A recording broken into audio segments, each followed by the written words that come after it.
best thing about, for me, I've found out, is just the listening part of it. We already come in, people are a little bit intimidated by auditors. I know most people think of auditors as an IRS auditor, and that's not what we are. We really are just come in to figure out what can help whatever we're auditing. You know, what's something we could be more efficient, more effective, including the process or just the operations themselves. So I you know, my accounting background, I have operations background as well.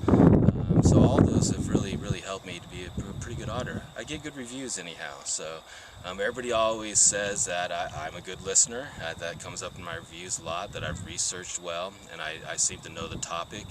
I never know the jobs as well as the people that are doing them, but I know the processes behind them, and sometimes it's just having another set of eyes looking at something that really helps them, and they appreciate that.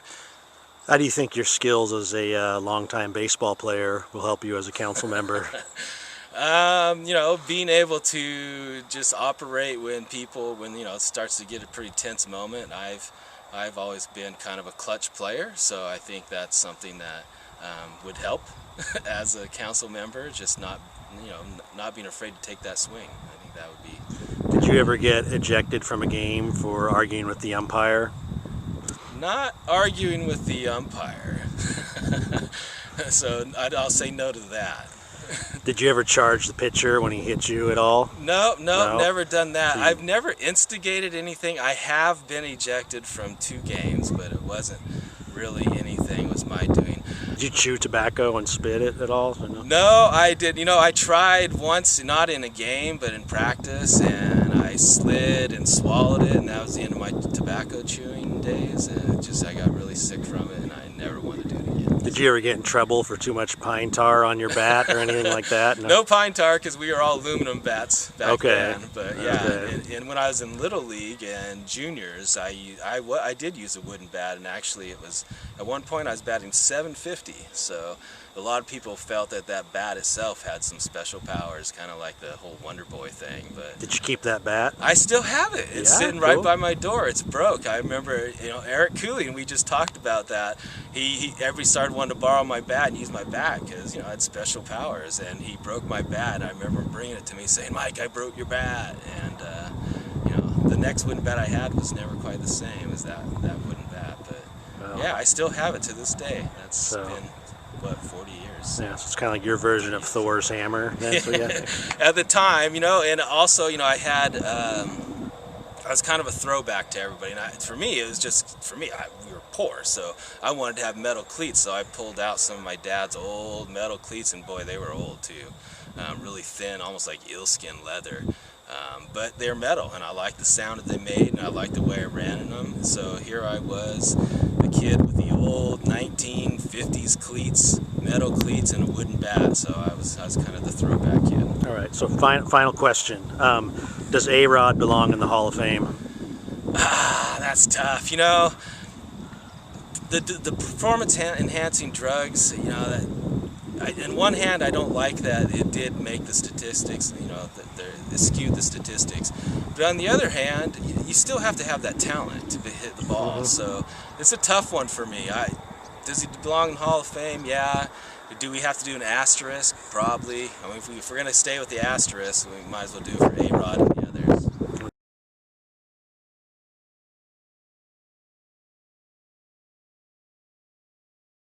6 years living in tribal housing. Not always right here. I was, you know, in your old place way down there for a while, a 3-bedroom place. Oh, okay. With a nice garage. I like that. Had the blueberries out front.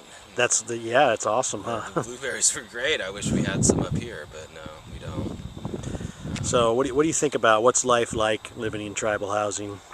Well, you know, I hear we live on the hill here, and it's been called numerous names, including Snob Hill, which I don't really favor. Snob Hill. I don't think we're very snobbish up here. Okay. But that's one of the names it's been given. But I like it. I like being around the people. I'm glad we got the water going back in the creek. I don't know why that was shut off for a while, but it's nice to have that flowing. But it's nice. You know, the Oregon tax thing is even better. Yeah. That's always a good deal. So what about you? You like living in housing? Of course I do. Of course I do. Yeah, no, and I wish there was more opportunities. Especially residential. I would like to have an actual neighborhood here where you could buy your house and put it on some property and still have all the benefits of living on the reservation. And my uncle and my cousins, they do that. They have that opportunity in Warm Springs, and it'd be great to bring that to here and build more of a community that way. And I think a lot of people would like it. I know in Elders that they don't have that option. They really only have, it's all based on income, and so my parents, they can't afford, I mean, they make too much money to qualify. I know I've talked to other elders that they would love to live in housing if they had that opportunity, but it's all based on income and they make too much money. So if we could free up some kind of program for that too as well, just like a market rate elders housing, that would be great. What about apartments? Do you think the tribe could benefit by building more apartments out here? I don't know. I haven't really. It seems like it's going pretty good right now. It also spurred the little playground, and then that helped bringing the big playground over here in Market by the basketball courts, which is great because the kids are searching for things to do around here, and just having a playground available is big. Seen a lot of kids out today with their bikes and their skateboards, so it's been good. And my own son's out here with me for the next 2 weeks, so it's great. He loves it. So as a community resident, do you feel like there's enough to do out here? We could have more, and that's for sure.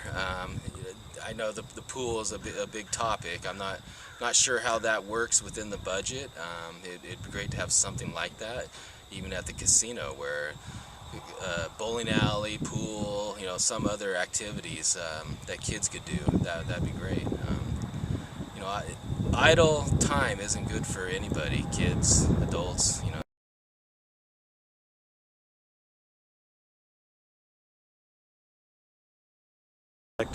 Well, we do a lot. I've benefited from the down payment assistance in our house, so that helped us get into a house. We had money. I haven't tapped into it, but for things like a septic tank, those type of things are available. So I haven't used all those programs, but there is a lot we can do. I think a lot of it is still the 6-county area. I'm not sure if that's still a limitation, but I think that's also, if we could reach out to people farther away, we have people all over the United States, so if we could reach out and do something for them too, that'd be great. Because you lived in Rainier for a while, is that right? Rainier, Oregon, yeah, 2.5 hours away from here, which, I loved it there too. It's land was still pretty readily available and cheap, so we got into a good deal. My mortgage payment and my rental payment here, most people pay more than that combined. So it's a good deal. It's still, if you can find land like that, it's always good.